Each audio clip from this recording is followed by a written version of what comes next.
Hi everyone, my name is Kristen Lundy and I'm going to be teaching you guys how to create a iMovie trailer. So first thing you're going to want to do is open up the iMovie program. You should just have it right installed on your Mac. What's going to first pop up is a page that shows all your past projects, if you even have any.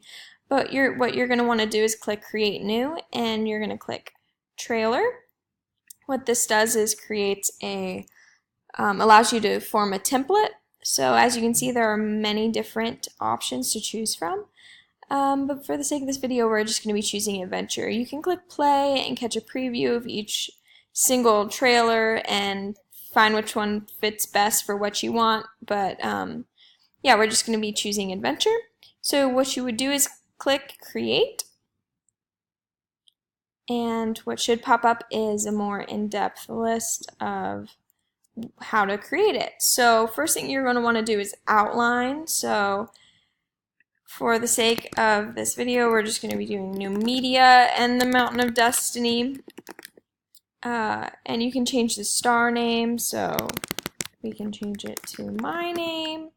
And basically you can change it however you want for whatever purpose you're trying to fulfill. This is what the credits would look like and all of that stuff. So then you'd move on to the storyboard, and basically it tells you how the trailer would go down. So it shows all the shots. So your goal is to fill each one of these shots. So for example, for the landscape one, we're just gonna do a random photo that I got from Disney, and for a shot of me, we're just gonna be picking one of my cat. And so yeah, so you'd want to fill in each one of these.